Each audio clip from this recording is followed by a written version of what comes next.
So here we go. And I have Mr. Eclectic, Tony Slaton with me again today. And what we're talking about, we're going to stay on topic, mental health. And the reason why mental health is so strategic is because we're talking about how you make social contact. And within the context of social contact, you have environmental interaction and how that influences your receive path functions. When we talk about mental health, we're talking about how you receive information flow. That is emotion, thought, and reflective upon contact interaction because the processing takes place. And so we're talking today again about brain talk, Learn the Brains Bible Doc State Live.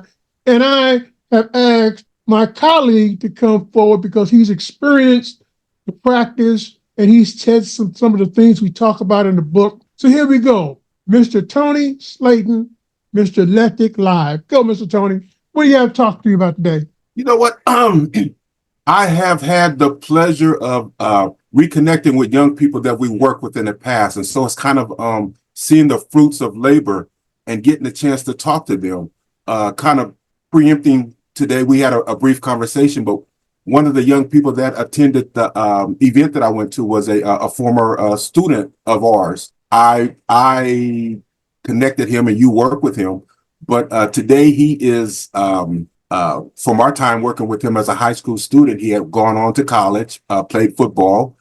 He has 2 children, and he's successfully working now. And he made it a point to come up to me and say hello and thank us for our time and kind of investment in him. And so I'm rewarded in that way all the time. I think when I think about this young man, I think of your work, kind of that homeschool neighborhood and workplace that we used to talk about. And so making a space for him to be comfortable so that he could practice calming himself down, you know what I mean? Assessing his situation, whether it's helping him to be more successful in the home, certainly in school. We were kind of a community setting, so the neighborhood, and to see that he took that and went on into the workplace. First at a university where he graduated with his BA, and now again in his successful career. A lot of good stuff, a lot of confirmation. So it was great because you talked about the contact interaction coming back through you, so you can measure those feelings based upon his physical responses to you here and now, and then the reflection of back then that he makes relative to why he has this certain bond with you that he wanted you to personify and recognize from your time with him. I mean, that's what we're talking about. So we're talking about how do you go through the experience of self and other person, and how do you move through those environmental influences and go to the next level? Well, that's what you're explaining. Mm-hmm. So in greater detail, what would be your interpretation of brain talk in that particular situation? In that particular situation, probably even bigger. And so I at this stage of my life, I'm able to do a lot of reflection. And so I'm thinking back to my childhood experiences and conversations that I had with myself. And just like I kind of described, conversations that I had to calm myself down, conversations that I had to motivate myself, conversations that I had to challenge myself to find solutions. And so I see that same thing. Funny, we started off the air talking about the weekend and me going to a friend's 70th birthday party. That's important to me because I think of myself as a product of my community. And so I had great teachers. Let me start at the beginning. My parents, mother and father, teachers, coaches, people in my life along the way. And I have kind of strived to be that kind of person. So a helper, supportive. And again, when I come across the young people that we work with, they give me that feedback that, yes, you did help. Yes, you did support. And it feels good. And it validates kind of the work and the drive behind it.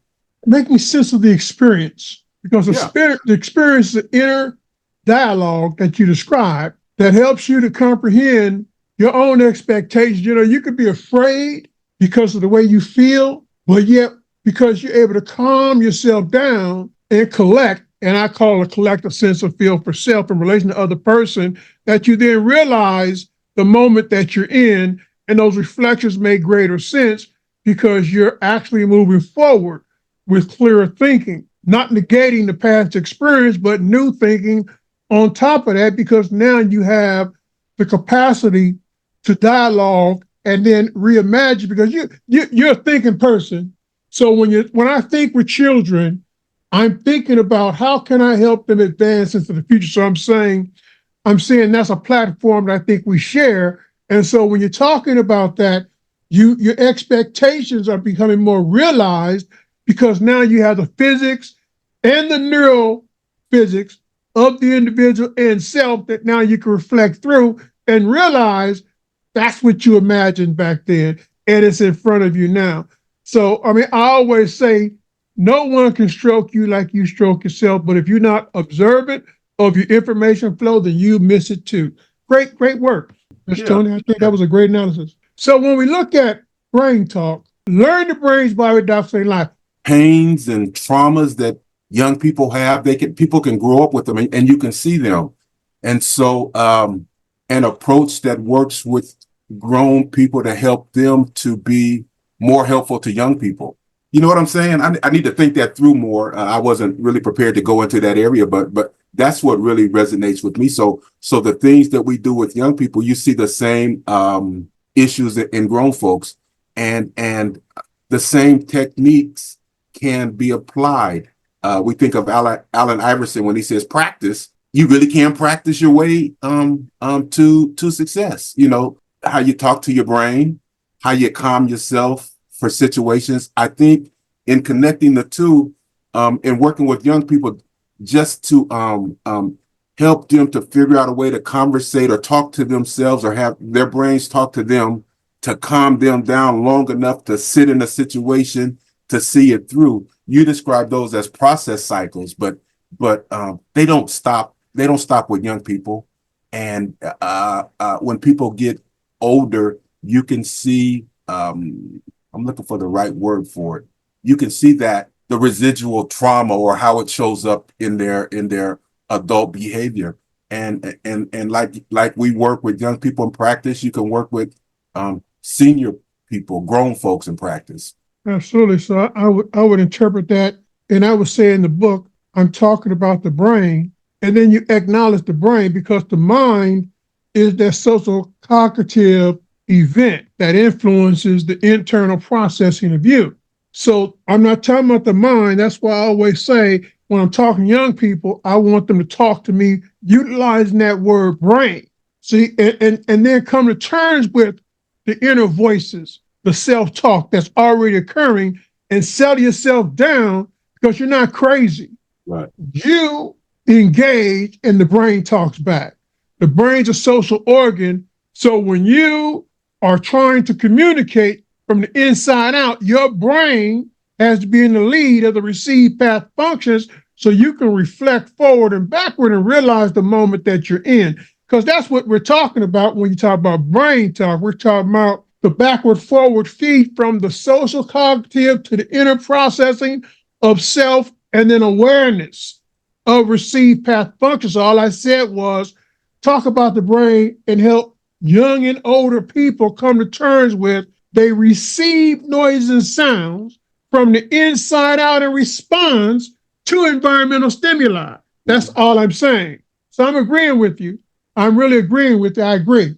But Mr. Eclectic,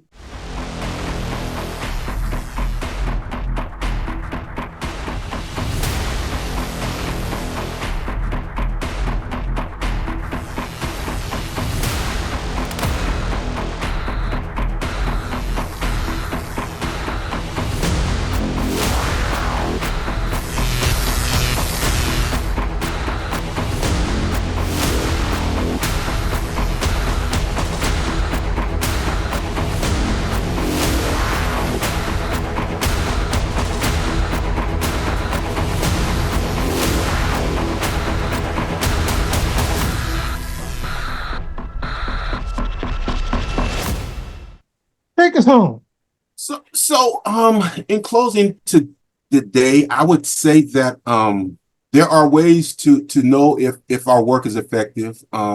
Again, I've been blessed with feedback from young people and in our community, and when they come up and in essence say thank you for believing in me, thank you for supporting me, thank you for providing a space where I could just be me while I figured it out. Again, all those kinds of things to calm themselves down, to think, to get other perspectives.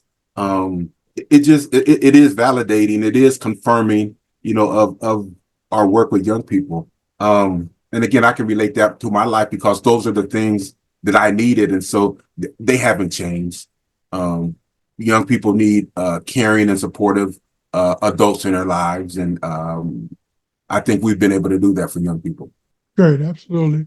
So I want to thank you for coming on the show today. This is Brain Talk, talking about the brain's body and learning with Dr. Slaton Live. And I've asked Mr. Tony to come on because he's been very influential in the practice of progressive investing, living each day, become more informed, and then learning what that means is what we just now got through conversing about, because you just don't stop.